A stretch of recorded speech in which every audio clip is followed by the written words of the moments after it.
Assalamualaikum warahmatullahi wabarakatuh. Yang saya takdimi pengasuh Pondok Pesantren Zainul Hasan Genggong Al-Mukarram Kiai Haji Muhammad Hasan Mutawakil Alaullah SIMM. Yang saya hormati Rektor Universitas Islam Zainul Hasan Genggong Asosiat Profesor Dr. Abdul Aziz Wahab BMAG. Yang saya hormati dosen pembimbing 1 Bapak Abdul Ghafur MEI. Yang saya hormati dosen pembimbing 2 Bapak Ahmad Fajri ME. Yang saya hormati dosen penguji 1 Bapak Dr. Popi Rajman MPD.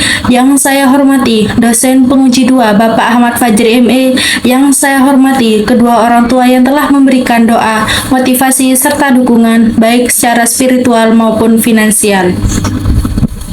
Perkenalkan, nama saya Putri Ayu Nurul Hidayatullah dari Prodi Ekonomi Syariah, Fakultas Ekonomi dan Bisnis Islam.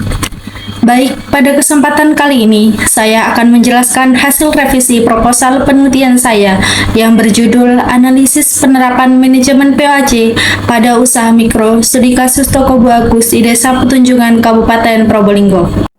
Baik, ada beberapa revisi dari dosen penguji 1 Bapak Dr. Popi Rajman MPD, yaitu yang pertama, harus disesuaikan dengan buku pedoman KTI Unza.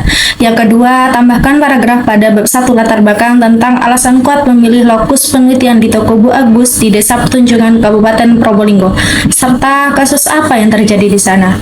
Jadi, alasan kuat saya memilih lokus penelitian di Toko Bu Agus karena Toko Bu Agus di Desa Petunjungan Kabupaten Probolinggo merupakan usaha mikro yang masih aktif dan memiliki peran penting dalam memenuhi kebutuhan masyarakat sekitar.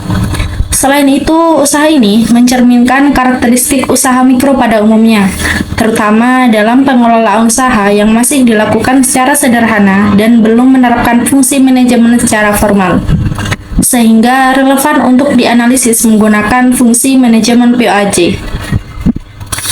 Kasus yang terjadi pada Toko Bu Agus yakni menghadapi beberapa permasalahan manajerial seperti perencanaan usaha yang belum sistematis, pengelolaan stok yang kurang terkontrol, pembagian tugas yang belum jelas, serta evaluasi yang masih dilakukan secara informal. Kondisi ini berdampak pada ketidakstabilan penjualan dan efisiensi operasional, sehingga menarik untuk diteliti guna mengetahui penerapan manajemen yang lebih optimal. Yang ketiga, tambahkan referensi dalil Al-Quran atau hadis pada latar belakang dan kajian teori sebagai distingsi Universitas Islam. Untuk di latar belakang sudah ditambahkan dalil Al-Quran, yakni surah Al-Baqarah ayat 282 yang menjelaskan tentang pertama, kewajiban mencatat utang piutang agar tidak terjadi perselisihan. Yang kedua, pentingnya kejujuran dan ketelitian dalam penulisan. Yang ketiga, anjuran menghadirkan saksi untuk memperkuat bukti.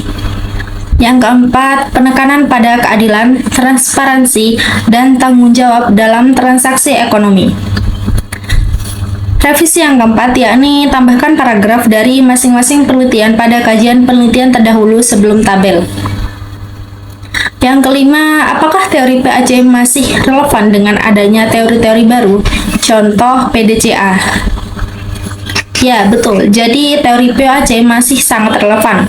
Meskipun telah muncul teori atau pendekatan manajemen yang lebih baru, seperti PDCA, keduanya justru saling melengkapi, bukan saling menggantikan. Jadi, kesimpulannya, POAC tidak tergantikan, tetapi dikembangkan diperkuat oleh teori modern seperti PDCA. Dalam praktiknya, banyak organisasi yang masih menggunakan keduanya secara bersamaan. Revisi yang keenam, yakni tambahkan 5 referensi jurnal dari dosen Unza. Baik, adapun beberapa revisi dari dosen penguji 2 Bapak Ahmad Fajri ME, yaitu mengenai isi proposal. Yang pertama, data awal tentang masalah manajemen yang dialami toko tersebut. Misalnya, apakah ada masalah pada pencatatan keuangan, planning, atau stok barang controlling. Ini akan memperkuat alasan mengapa penelitian ini perlu dilakukan. Tentunya ada masalah keuangan pada Toko Bu Agus, yakni uang toko dengan uang pribadi tercampur, sehingga tidak ada pencatatan pengeluaran uang yang jelas. Hal ini menimbulkan adanya kerugian pada Toko Bu Agus. Meskipun hanya sedikit demi sedikit, tapi itu juga menimbulkan kerugian pada toko tersebut. Kemudian baru adanya stok barang di toko bagus ketika barang sudah habis, bukan sesuai pencatatan perencanaan stok barang. Revisi yang kedua yakni teknik pengecekan keabsahan data triangulasi dijelaskan dengan detail agar hasil temuan nantinya objektif. Tentunya ada beberapa triangulasi. Yang ketiga, teknis penulisan. Penulisan universitas di judul di desa itu dipisah, bukan disambung. Sekian penjelasan dari saya. Wassalamualaikum warahmatullahi wabarakatuh.